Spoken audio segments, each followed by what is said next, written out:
Today we're on the final chapter of our book, St. Paul versus St. Peter, A Tale of Two Missions.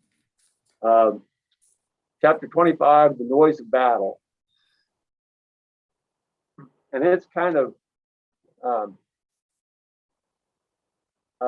just a recap of all the things more or less that Paul went through. So first I'm going to show you this map, and I'll see if we may have to bounce back and forth between it and the slides. This is just kind of, I thought I'd show this so we can, when some cities or areas or regions are mentioned, might kind of refer to this if it's not clear kind of where we're talking about geographically. But this is basically just showing the spread of Christianity. I found this on the internet, and I thought it had enough of the cities mentioned in our book that I thought it might be helpful. Okay, now we've got Dorothy, Karen, Jane, myself in the classroom, and online are Arlene, Kenny, and Julie. Morning. Okay, so in 48, the Pauline mission was only 6 or 7 churches. There was one in Antioch, the regions of Cyprus, Pisidia, and the towns of Iconium, Derbe, and Lystra. Goulder estimates there are about 300. So let's go back and see if we can. So here's the region of Pisidia. Here's the town of Iconium. Here's Antioch, Derbe, Lystra, all around there. You can see those. So they're kind of in South Turkey.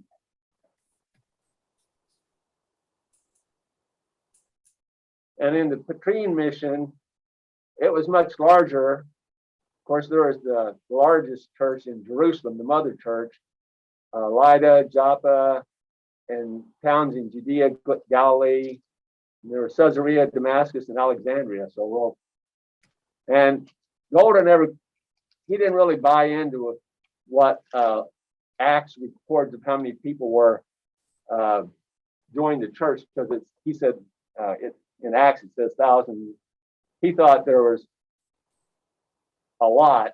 He said it was stronger. So I was just going to say maybe it's probably 10 times larger. I didn't really have they said in Acts, one time 3,000 baptized. So I said 10 times larger than the Pauline side.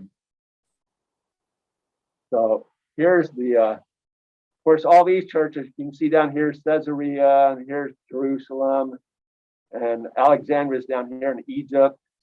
So kind of in this middle, what we call the Middle East, was where the Petrines were the strongest at that time.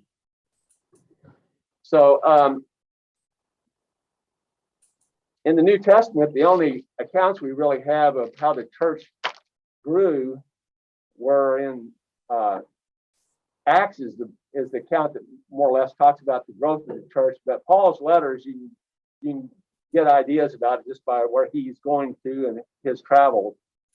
But those accounts all end in the early 60s, and Paul is under arrest in Rome. According to Goulder, the next report you can find about the history of the church comes from Eusebius in the 4th century. So, okay, we've been joined now by Jerry and Debbie Rushfelt and Paul and Nadine in the classroom now. So the numbers are increasing. The church is growing.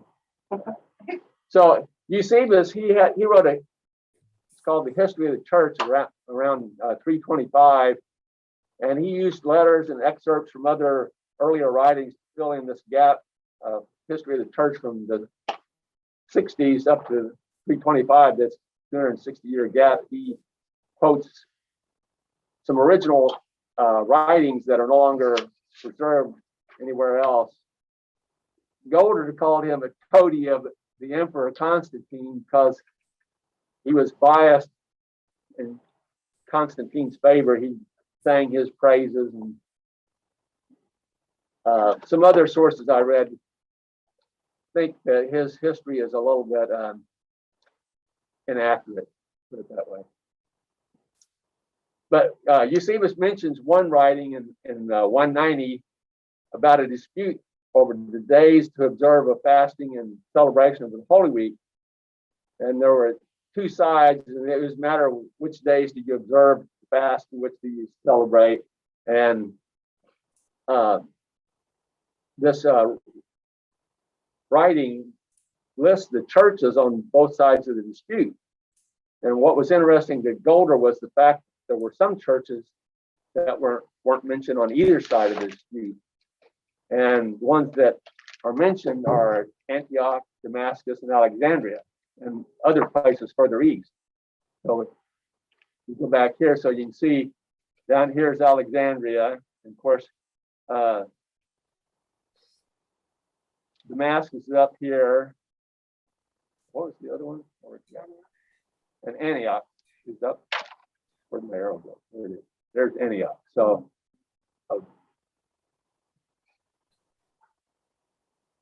he said it was interesting that he thought it was interesting that those specific churches weren't mentioned and they were just missing.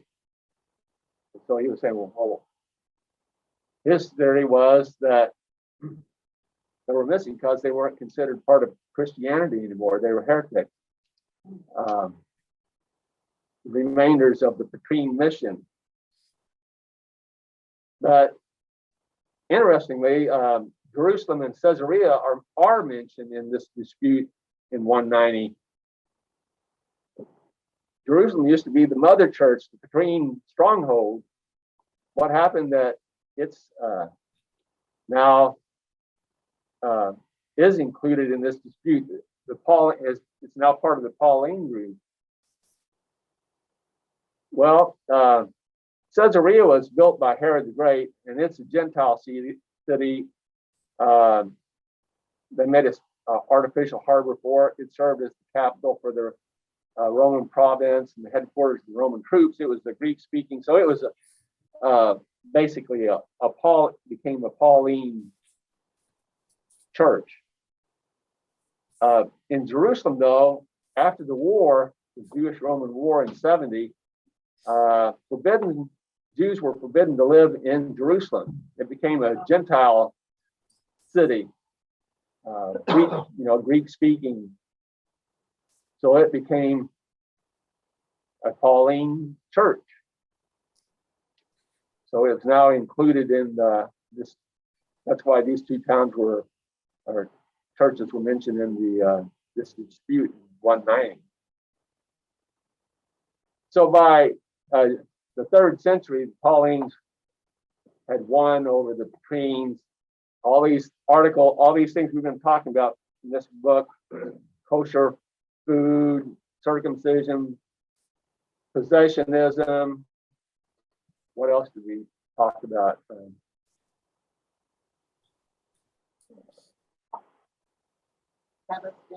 Sabbath, observing the Sabbath, money. The kingdom was here already.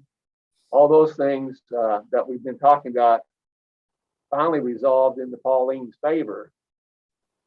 Of course, when Paul was alive, he didn't know that. He didn't know how it was going to be resolved. That wasn't evident to him. For him, much of his life seems like setbacks and difficulties to overcome. He was arguing with somebody all the time, and so here's some of. This isn't a total recount. The book lists more, but I mentioned these. Some of his setbacks, difficulties. Well, when Peter came to visit, it ended up that Gentiles had to provide kosher meat for their church meals. They needed to stay quiet that they worked on the Sabbath, since they didn't have a Jewish employer who would recognize that they should not be working on the Sabbath. They were fortunate they did avoid having to be circumcised.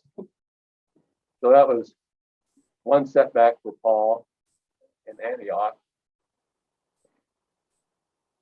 And then because of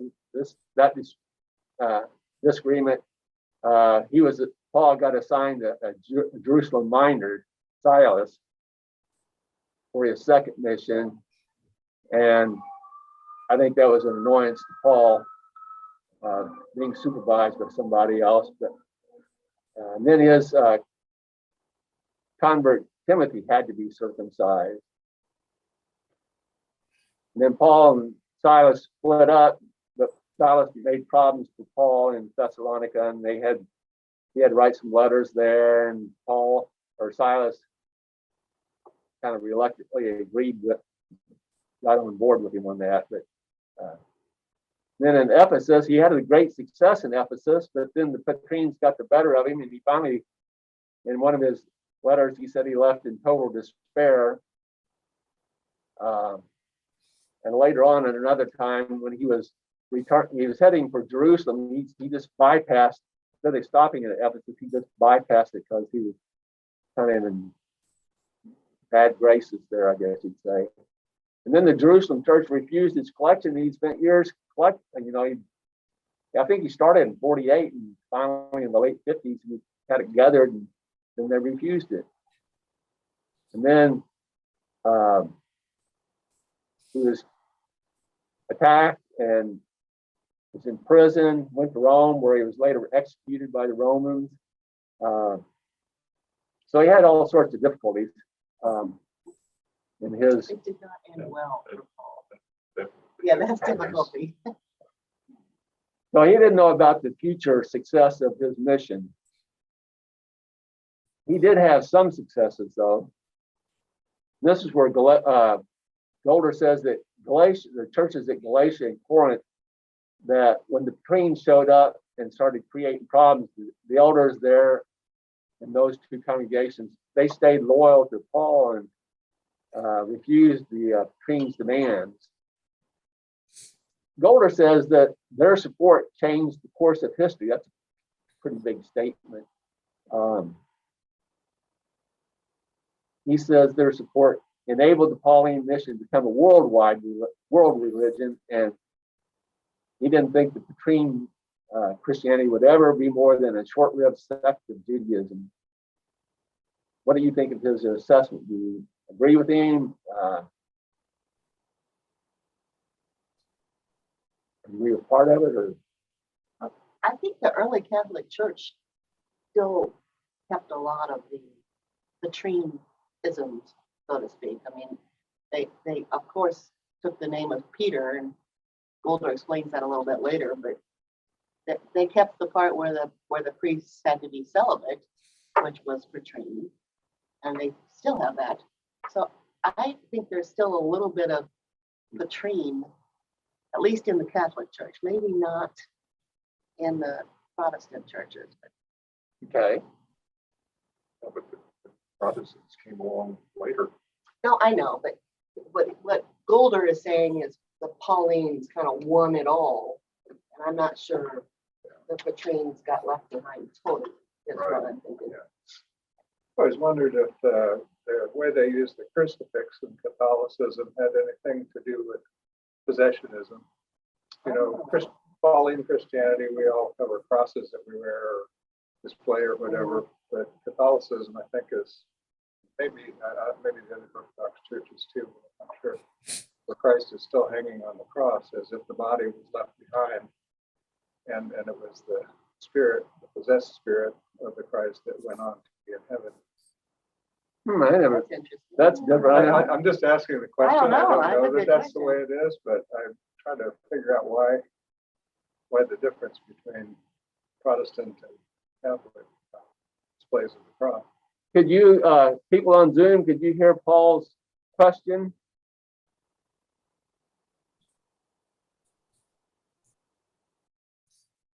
No response.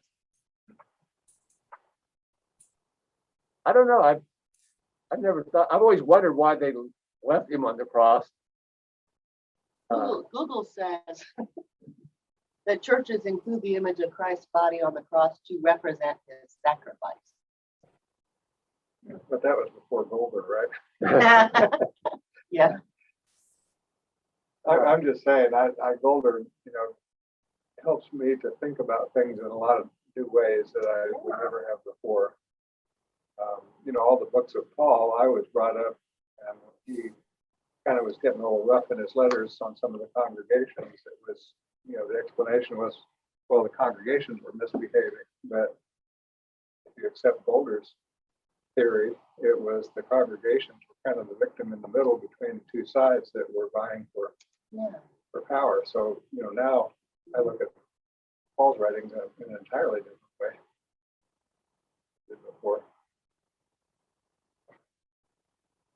Well, so what I heard from Jane, there are some kind of like minor points of, well, maybe not minor, but anyway, some elements of between Christianity that you see in the Pauline religion that is most of Christianity today.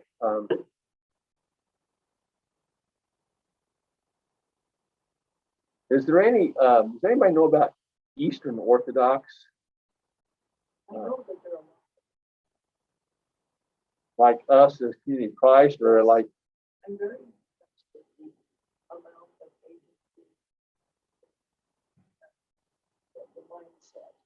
I have students, Okay. they celebrate Christmas on a different way. Yeah. But it's a lot of complicated kinds of things like. Okay. I was just very impressed with that. Oh, that's I know there's a Serbian Orthodox church across the street from the neighborhood where we used to live, and once a year they have a weekend where you can go and enjoy some Serbian food. Yeah. And if you want, the pastor's wife would take you on a tour of their church and kind of explain things about their beliefs. And I know one thing that they were much more focused on in their mass, in their worship, was liturgy. She kept talking about the Holy Liturgy, whereas in Catholicism, it was about the host, about the communion, was the focus. And so I said, well, that's different than what some other Orthodox churches believe. And she said, yes, for us, it's like the Word of God that we remember on Sunday. Words, of course, are caught up in the liturgy, it's the order of worship. Okay. So even in the Orthodox Church, there's different. Oh, sure, yeah. Well, One more thing, I was just saying, years ago, there was a group of scholars that set out to try to find if there was a modern day church, Christian denomination that was most like what the early church would have been. And I don't know what all they used for the criteria, but after lots of research, the answer that they came back with was there was a small Orthodox church that practiced their religion in what they believed was the most original way, at least of the churches that exist today. okay, I guess you guys on Zoom couldn't hear that very well. We didn't hear what Dorothy was saying at all. She had a student that was Eastern Orthodox, and Dorothy was saying she thought that there were several elements in, particularly regarding, I think, agency, that she thought was more similar to our church than, that was very similar to our church, and she was kind of impressed of the similarities, at least in that regard. Paul was interested in the Eastern Orthodox liturgy, and he knows more about it. I didn't probably couldn't say that very well, but he said, but that was, and one point he said was that what you were saying, just one part of Eastern Orthodox, but Yeah, some of the it's a Eastern very small- Orthodox it's not- was more original than. Yeah, it's not the Greek Orthodox or the Russian Orthodox or the big Orthodox. It's a very small sect of Eastern Orthodoxy that had maintained the old ways, I guess, through the century. That there was a small sect of Eastern Orthodox church that was, I guess these experts had thought was closest to the early days of Christianity, of their worship and beliefs. And actually, if you think, now that I'm thinking about it, for this Orthodox group that kind of worships the liturgy, that's their book. That's that's the book. It reminds me more of Judaism and the Torah. Okay. They have it more about the law and, So they have a real emphasis on the word and which seems Petrine to me. yeah. So so there's the Petrine element. Okay, because I was wondering if there was any Petrine elements in the Eastern Orthodox, and I guess Paul has kind of found one that we could talk about. One of another success for Paul was he had a convert named Epaphras, I guess. Started some new churches in Colossae, Laodicea. Okay, thank you, and Hierapolis, and these gave in the last days, his last days, more or less, gave him hope that his mission was spreading. So these were some successes for Paul, gave him some hope. But I think he had more setbacks than, when we think of Paul as being very successful, but which kind of surprised me because Goulder points out all these problems. We knew he faced problems, but we always think of, at least I think of Paul as successful because the way it ended up. But while he was alive, I'm not sure how much he thought he was being successful. So, did I skip one? So that was the Pauline side, but for the Petrines, they reached their peak of power in the 50s. James, the brother of Jesus, who wasn't even a follower of Jesus when he was alive, interestingly to me, that's always been kind of a mystery, but he became the leader of the Petrines. Instead of Peter, people think we call them the Petrines, and we think of Peter, but it was really James who was the one that was the head. He's the one that made the decision in Acts, or rendered the decision. He was martyred in 62, about the same time as Paul.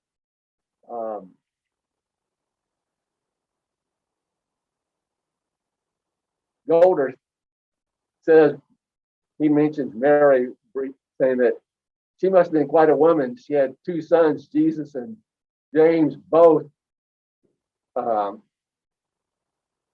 being such strong leaders, and the impact they had, she must have had some pretty big influence for them to live the lives that they did.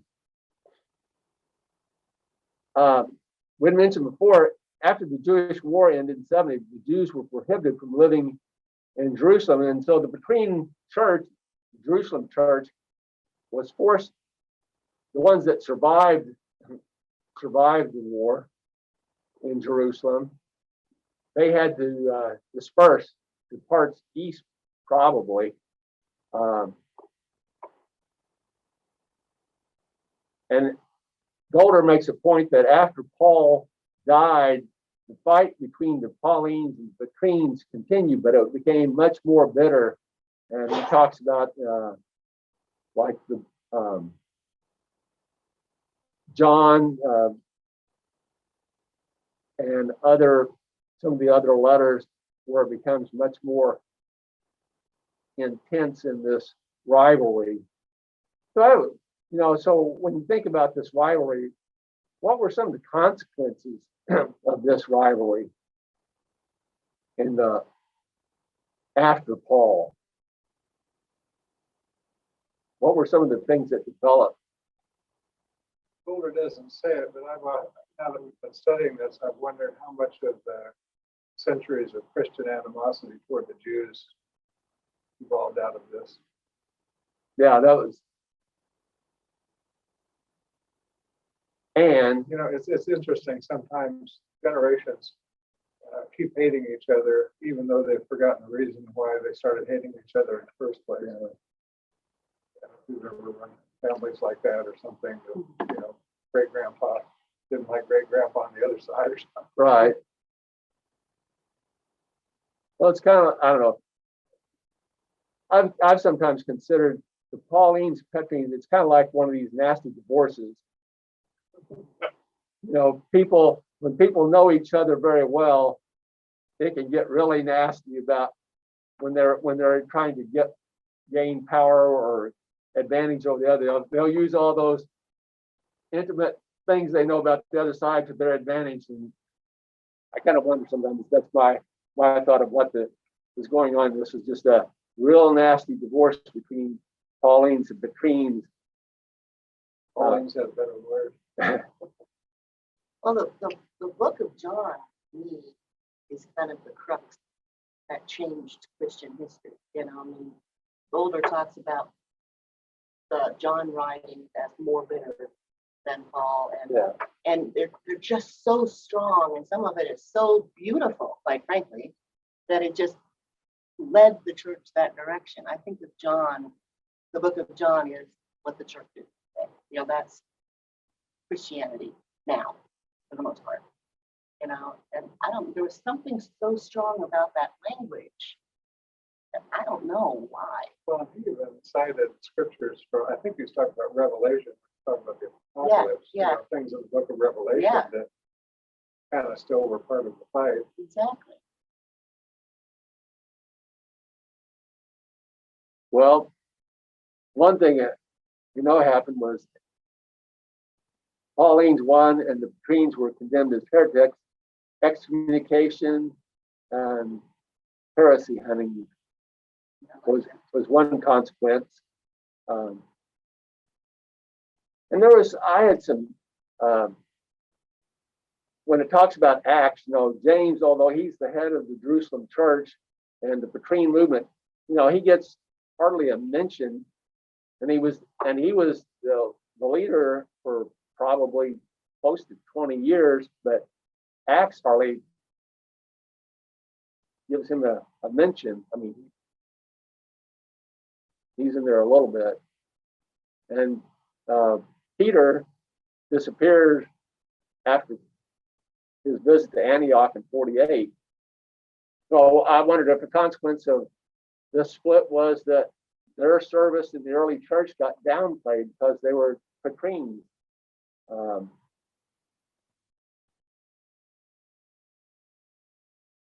Anything buy into my theory? Is there a lot about James in the Testament otherwise anyway? Because I don't follow a lot of details about what this gets mentioned here and there.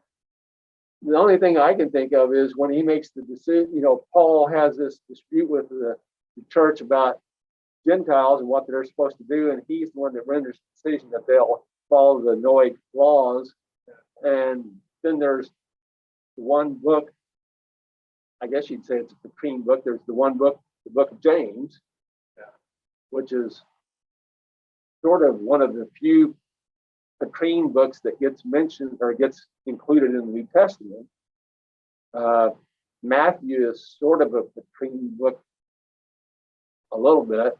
I mean, in some ways it's Petrine. It's got some Petrine and Pauline stuff in it both.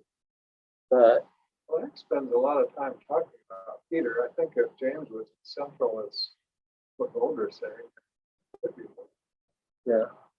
Yeah, Peter gets the first half of Acts, and Paul gets the second half of Acts, more or less, is what kind of all that.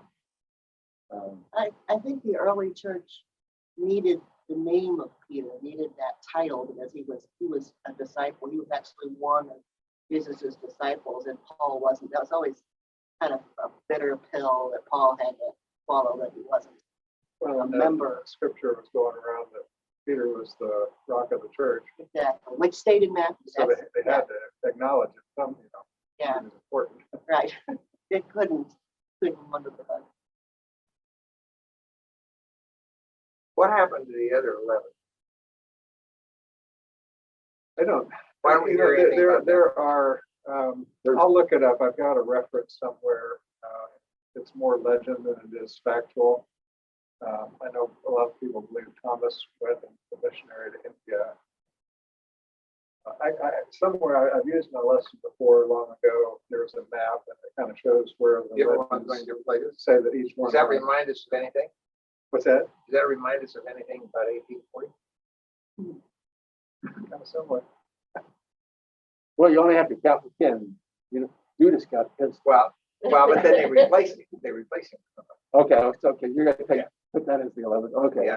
And Thomas, remember, they're saying he was a Gnostic. They're saying that he was more in this heresy group.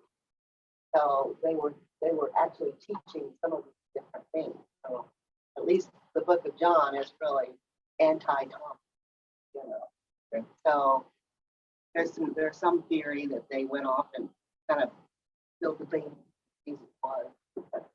The other thing I hadn't thought about until I read this, Peter just kind of disappeared. Yeah, that's. Well, you know, There's got a mark. legends about Peter in his last years. I mean, I think it's. I don't know if it's proved that there was, you know, a legend that he was crucified upside down. Yeah, but I didn't see anything in here that talking about what happened to, No. you know, where. No, it's not in the Marty- scriptures. It's not He in said, there. yeah, he said Peter disappears at 48, Yeah. and whatever's left is just these legends. Right. I wonder if Peter could write. I wondered if that was part of the issue. Because obviously Paul could write, wrote letters. Well, they But were, you know, Jesus the didn't. original disciples, fishermen and tax collectors. That's right. and so fishermen probably didn't have Yeah, a lot of Matthew education. could. the ability to Tax write. collectors probably do.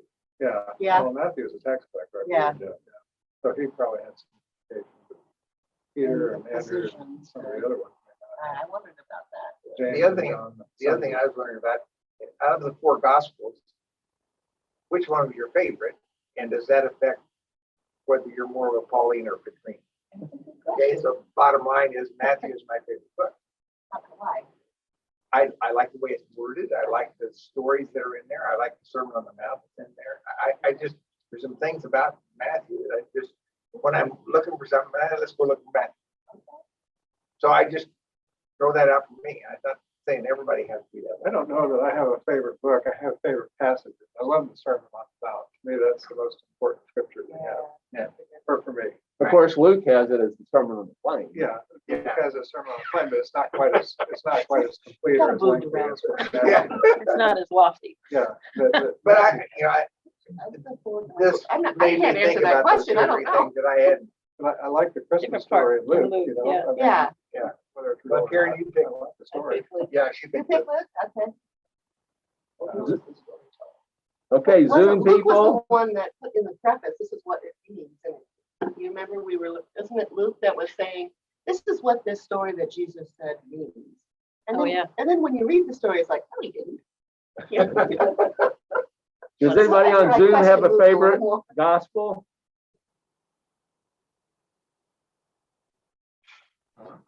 Not really for me.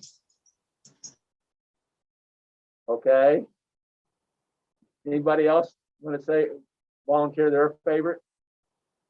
I don't know, they all, you know, the gospels, the four gospels, so there's four viewpoints, and I guess there are certain parts of different ones I like about each one. Yeah. Of course, Matthew gets preeminent position being first, Yeah. so, and maybe that was, The other thing we talked about, who chose The order. first, second, third? Yeah. Oh, no, that's Those- a good question. those- I wish why didn't they somebody put could them in the answer that. order that they were actually written? So Right. Mark would have been first. Right. Then, I don't know, Matthew and Luke would have been kind of Similar, yeah. first, second, and third, and then John would have been fourth. But But in the 4th century AD, when the Bible was canonized, did they know any of that information? Maybe they just flipped a coin. I think it just Who liked what flows more? the rhythm is better. Yeah. Yeah. Matthew, Mark. It could have come, Yeah. you know, it could have come down to a vote, maybe all the people in the council, okay, Matthew first. Yeah, because of the begat stuff, you know, the whole. Yeah. that's I think, what we talked last about that. So I wish the Book of Thomas was in there. If you asked me that question, I wish the Book of Thomas would have made it. And there's some things in it that are weird, so I get why they didn't make the Bible. You mean is it weird stuff in the Bible? but weirder. Oh, stuff. okay. If he was a Gnostic, probably not as so you But there's think, some, I really love that the Book of Thomas is another book of sayings yeah, that kind of shows. I mean, I really compare all of the Gospels to see You know, it's really kind of what we've been saying is how many witnesses there were that said the same thing, you know? And so Matthew, Mark, and Luke all have these parables that are very similar. And then so does Thomas. So Thomas, to me, is a stronger witness, but he got left out.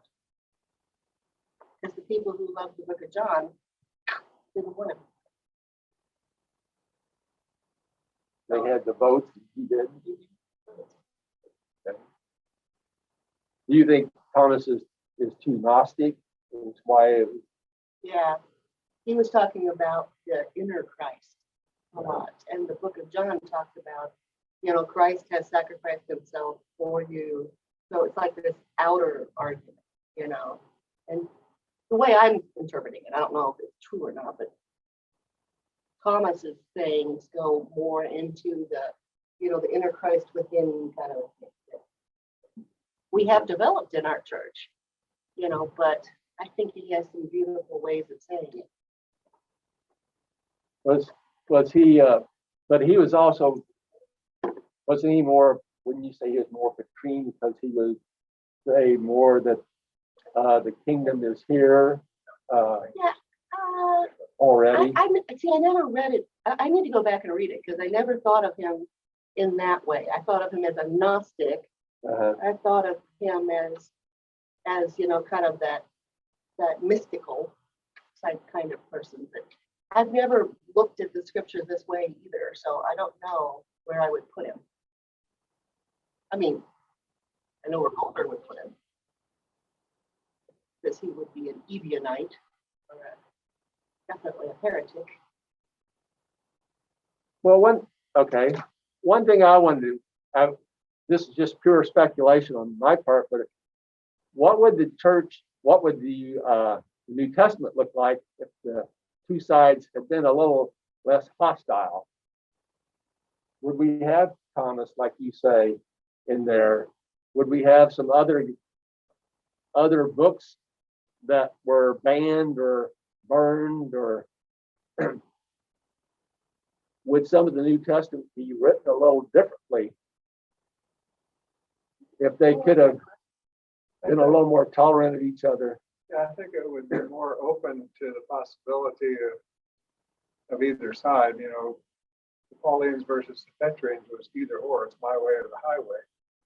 And maybe there are times when we'd, like a Petrine, we'd like to say, well, you know, scripture is important. I enjoy reading the Bible and I get a lot out of it. But like a Pauline, I enjoy the times when you have, you know, a personal experience of God, a personal testimony, faith experience. You know, they're both meaningful.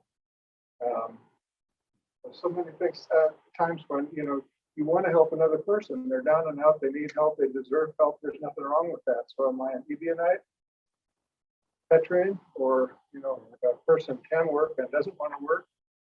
You know, our Christian upbringing would say, well, they really ought to get a job and help support themselves. You know, both sides are right depending on circumstance. It's not either or. And I think the New Testament would have been a whole lot, you know, we wouldn't be arguing about it quite so much if they left both in. Would it have been a big deal about circumcised or not circumcised, celibate, not celibate, kosher food, not kosher food?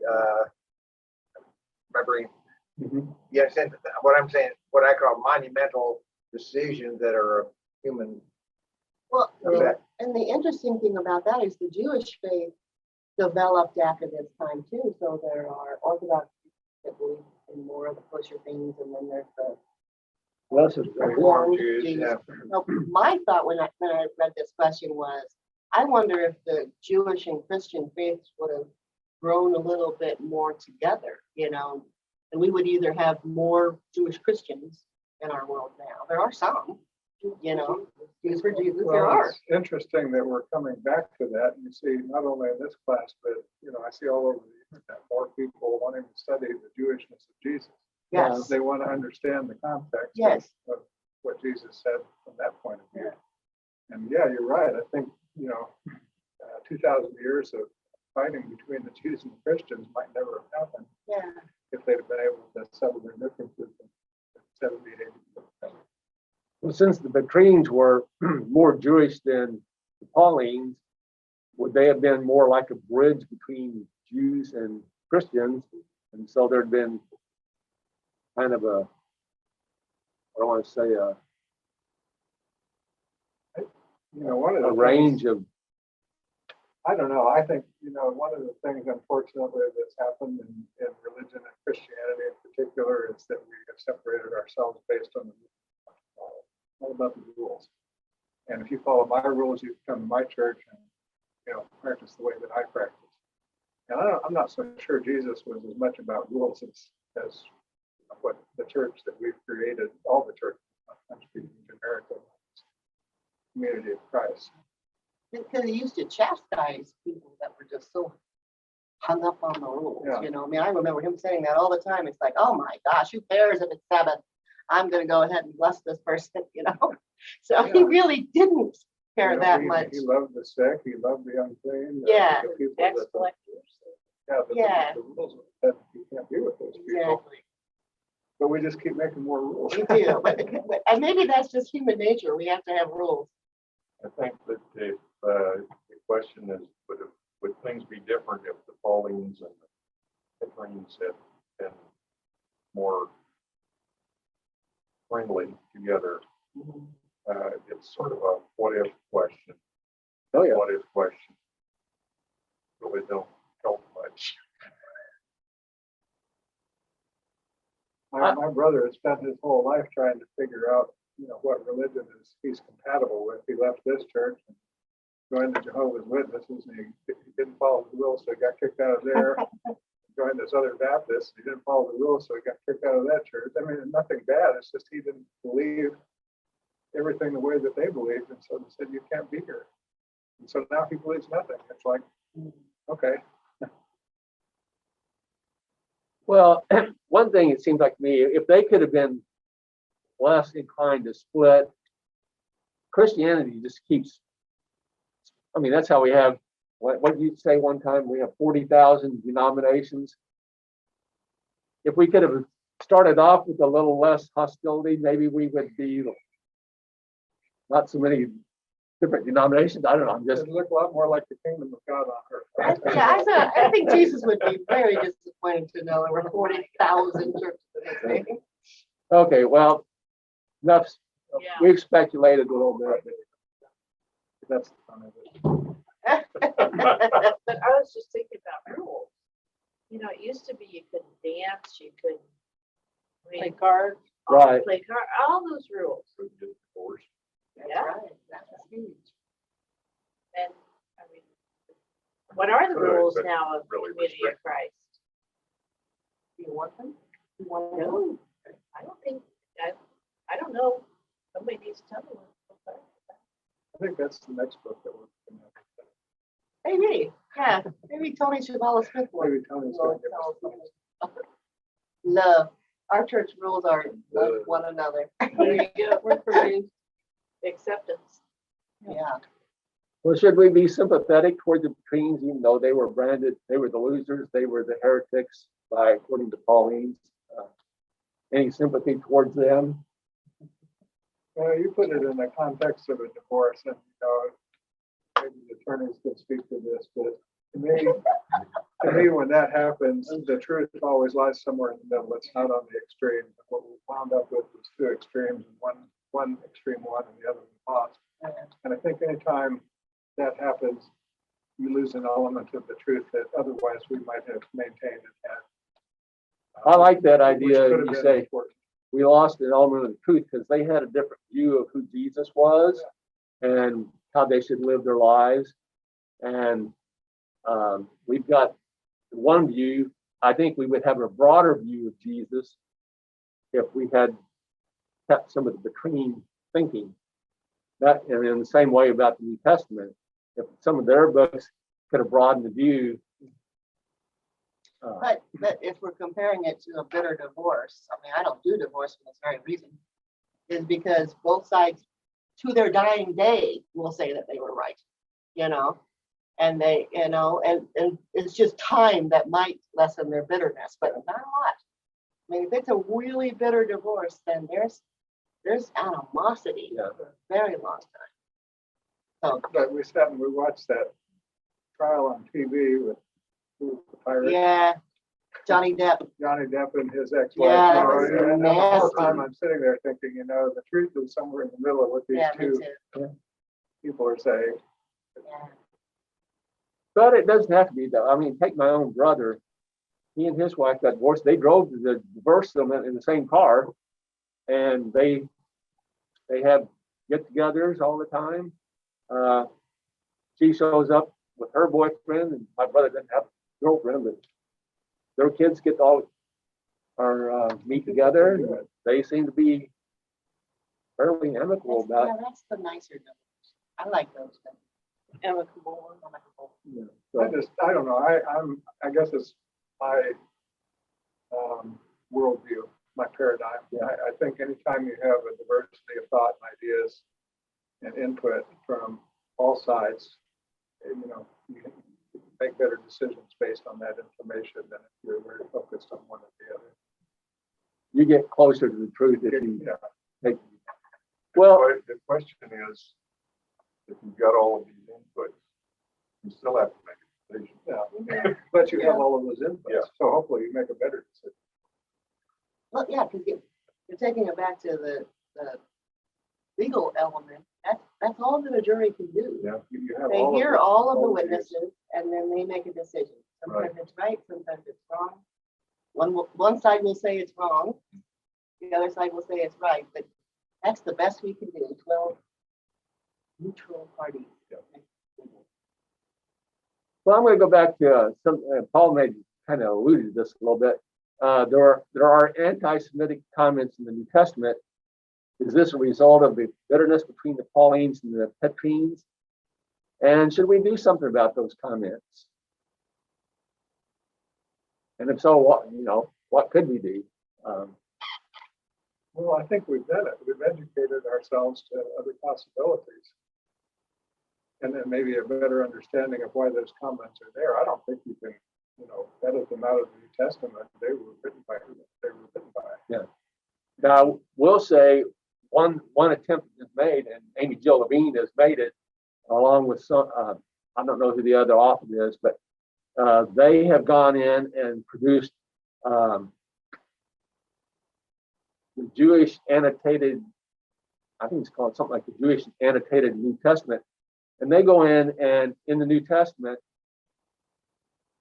they make comments. They have a little boxed out blurb where they'll say something about this comment or about this is anti-Semitic and why it is, and so they give you some context and explanation of how this is an anti-Semitic comment in the New Testament, and that helps you understand the writer back then and what they were doing. And so I think that's one way you could address the comment, or make comments, not necessarily cut it out because you don't like it, but at least recognize that it exists. And You can't change what was written, but you can change your understanding, your interpretation, your hermeneutics. It's always good to know the context. or we could be like Jefferson, just take our scissors and cut it out and say, I don't believe that part. Some preacher did Joseph that Smith one time, had he what was he- upset because people weren't following the Bible. And he started tearing pages out. Well, I don't like that, so let's get rid of I that know. first. What parts was he tearing out? I don't remember, but the point was you end up with nothing. You tear everything out that you don't like. You end up with nothing. Okay, so we've got basically 10 minutes left, and this is the last chapter. Has studying Goulder's book changed your view of the church in the first century? Also, what do you think? What has changed? Well, I've been discouraged. I just had no idea that there were these two factions that, they read the Bible differently now. And actually, I agree. I totally agree. But I'm encouraged for exactly the same reason. When I was growing up, I heard so many times people would say, "Well, we don't have all of the experiences and visions and the things that the people of the New Testament time had because we're not so faithful. You know, so we must be worse now than they were 2,000 years ago. And we find out from Goulder that, you know, people are people and they always find reasons to be at odds with each other. And I'm comforted in that to know that I'm not so different from Peter and Paul and James and John and all of those that were confronted with these difficult questions in their lifetimes. They had the same questions that we struggle with. And so that gives me hope. It's like, okay. Yeah, I like that Paul, and we see that Paul was questioning these people who were saying that they were having visions because he wasn't, you know, he was saying, the way I read this book was that Paul was saying, you know, yeah, maybe they have all these visions and things, but it just became too weird. You know, I mean, he was more practical, and that's where the church went.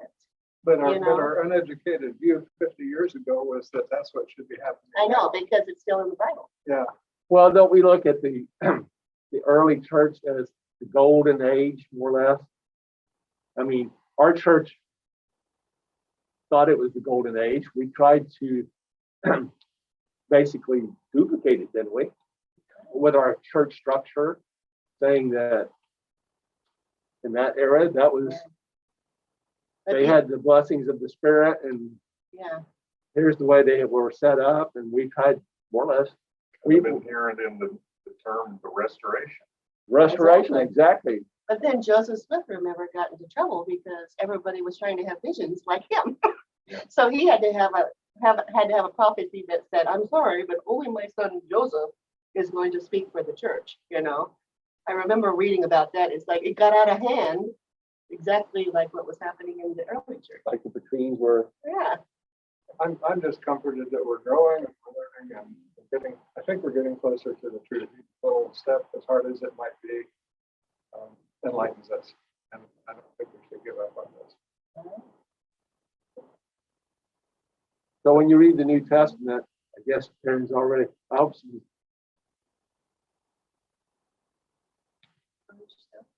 Well, How can we coming closer encourage to it? the truth, I'm probably more confused on what is the truth. That's a problem. Is where, That's a problem That with our was- church, especially. You know, but basically, my term is, you got to be a little bit bright to be a member of the church. And a lot of people don't want good they don't want complicated explanations, context, and all this stuff. They just want, this is the way it is, do it that way. Yeah, And that's a lot of people. I'm a Catholic, but I like being. yeah. Give me the rules, I'll live by them. That's it. You know? Half of the adult population in the United States functions at the 6th grade level. Whoa. Which gender would that be? But- Well, I don't know. It wasn't broken down by gender. That's awesome. But I'm looking around this room, and this is a pretty highly educated group. I think everybody's been to college. We've got lawyers and judges and teachers and PhD scientists and all kinds of stuff going on here. So, you know, we obviously have invested some value in the importance of education. And I think it goes for this as well as it does for all the stuff that we did for our careers. There's nothing wrong with being educated about the Bible and about church history.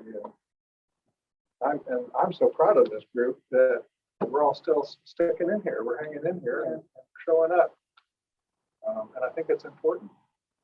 And I think the Yeah. truth is out there. Yes, we don't always know where the truth lies, but you keep coming back and keep striving. TV show, I think it's the fine. UFO show. I think it's discoverable.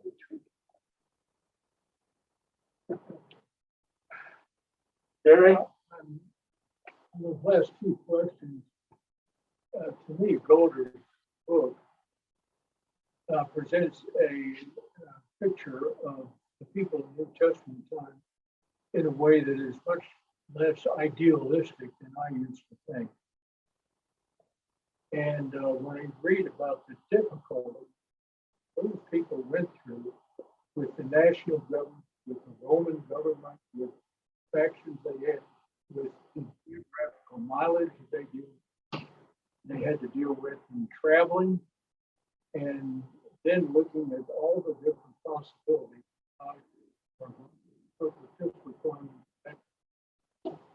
When I think about it, it strengthens my belief that the good Lord blessed those people back in the time, in the Roman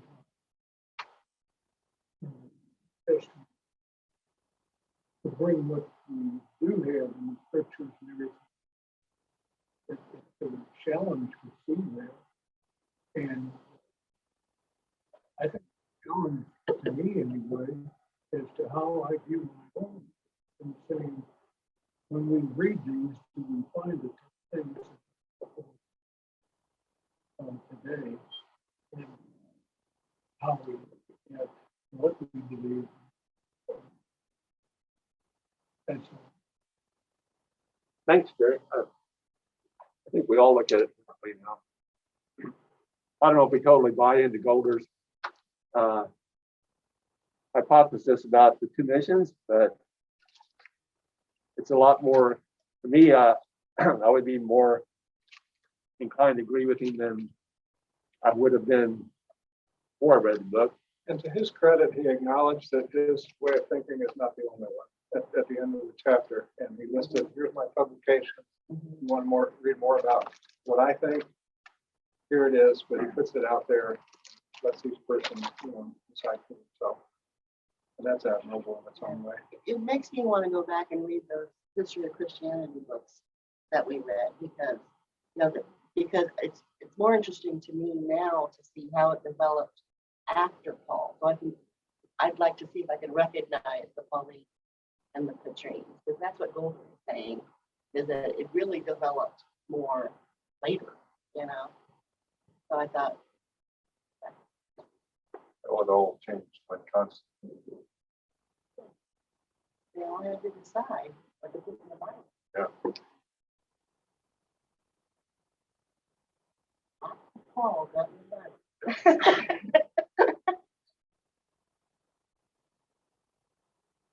Whatever happened to the Book of Mary?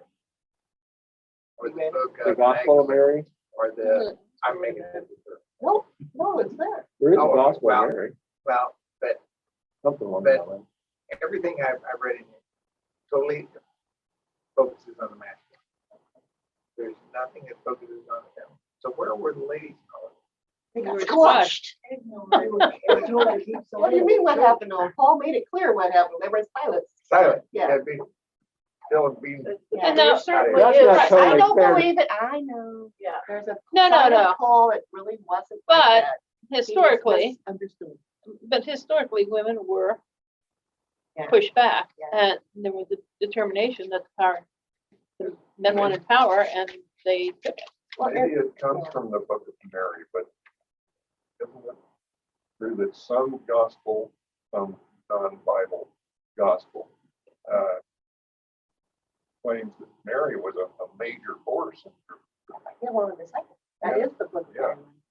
Yeah, so that's what I was trying to get. And then, if you look at the Catholic Church, particularly, I feel like Holy Mary is Yeah. the Mother of God. I mean, it's, It would be a quattro You instead know. of a trinity. yeah. After Quattro. She's almost there. Yeah, I think after Goulder even Jesus' death, acknowledged there that were a whole group that followed Mary Magdalene. Oh, yeah. Okay. Didn't Goulder in one or two of the chapters acknowledge that the women were supporting Paul and keeping They Yeah. did. Yeah, because he actually did say a lot. There were a lot of sayings that have men and women equal in the Paul saying. So Yeah. I And, do you know, have to Judaism say I was very, give Paul a break. So Oh, when he was talking, there's women there. yeah. Right. yeah, and there's really kind of two poles in the entire, well, maybe three. I mean, we read about that already. Well, we got 3 calls here. You got the Pauline, and you got the EO Paul. I don't know what were those words that we. Yeah. Well, the different writers. Yeah, the who different are writers of attributed to Paul. Paul. But I think in the early, when I taught Sunday school, I did a lot of reading on it because I taught the kids that, and the men and women were equal in the Yeah. churches Paul established, and I thought, sweet, what Yeah. happened? I know. And it was in time. got removed. The patriarchy. Obviously. won out. They didn't like the, Well, and those, I Sharing. always think too, that they're trying to stamp out the Gentile gods, and there were a lot of feminine gods. Greek mythology. Multiple gods. Feminine gods.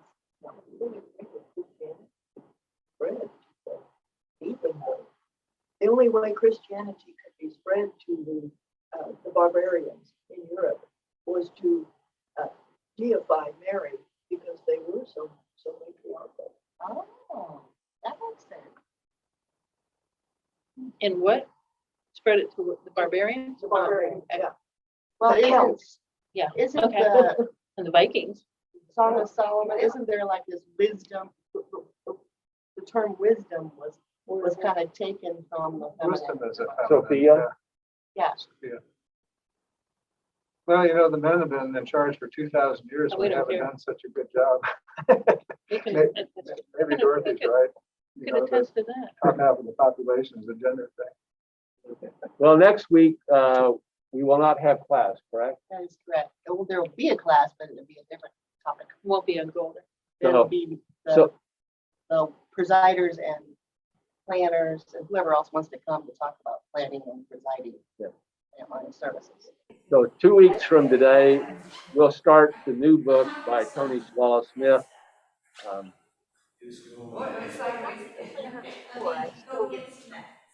Yes, Well, anybody who participates in worship can come. Yes. Because, you know, we all Yeah. have a role. yeah. It's a good thing to be part of.